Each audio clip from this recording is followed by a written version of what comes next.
আসসালামু আলাইকুম। আমি সাংবাদিক রাইসুল বলছিলাম লালমনিরহাট থেকে। ওয়ালাইকুম আসসালাম। জি বলেন। আপনি আদিত্য মেয়ে সরকারি ছাত্রদলের সাংগঠনিক সম্পাদক ছিলেন।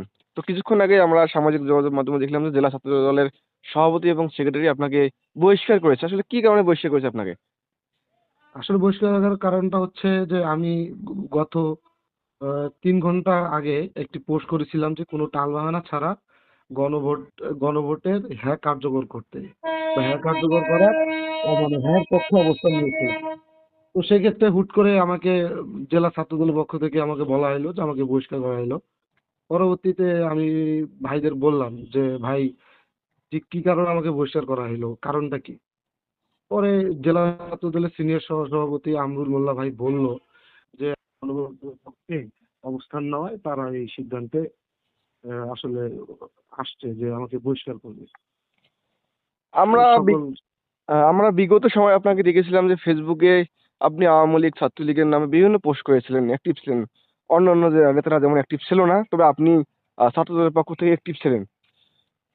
জি জি, আসলে সেটা আমার দায়িত্ববোধের জায়গা থেকে। আওয়ামী লীগ একটি ফ্যাসিস্ট রেজিম দল, যে দলটি আমাদের ২,০০০-এর বেশি ভাই বোনদেরকে হত্যা করেছে, শহীদ করেছে।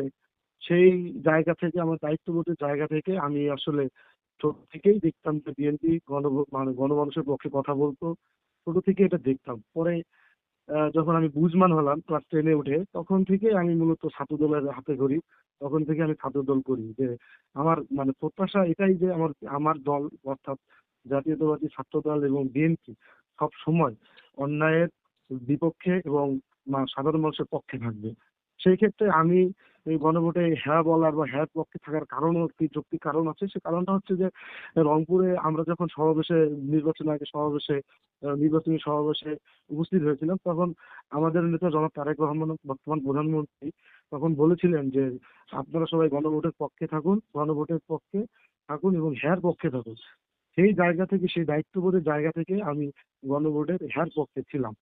তবে বিএনপির বিশেষ কারণে হয়তো মোড অফ ডিসটেন্স যেসব জায়গায় ছিল, সেসব জায়গা থেকে, সেসব জায়গা বাদ দিয়ে গণভোট হ্যাঁ কার্যকর হতে পারে।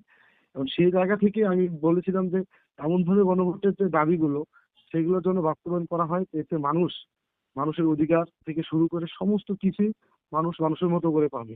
এখন আমি কখনো চাই না যে আমার দল আহ, গণভোটের বিপক্ষে যাক, এটা আমি কখনোই চাই না।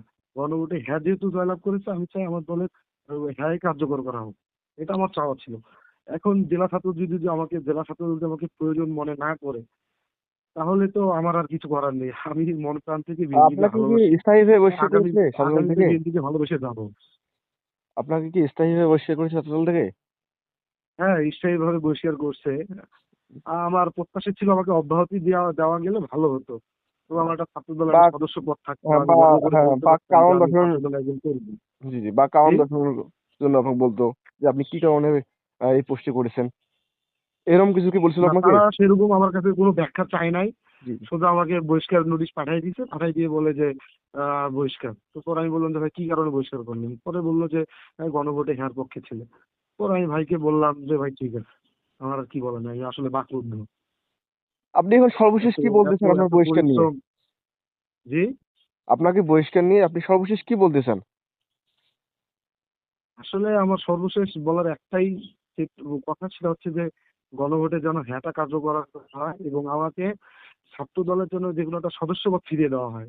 এতে আমি আমার দলীয় পদবির আমার তেমন কোনো চাহিদা বা তেমন কোনো ইচ্ছা নেই। আমি সারা জীবন আমি একজন ছাত্র দলের কর্মী এবং বিএনপির কর্মী হিসেবে এই পরিচয়টা আমি লালন করতে চাই। এই পরিচয়টা আমার প্রয়োজন। এই এতটুকুই। ওকে, আপনাকে ধন্যবাদ। ভালো থাকবেন।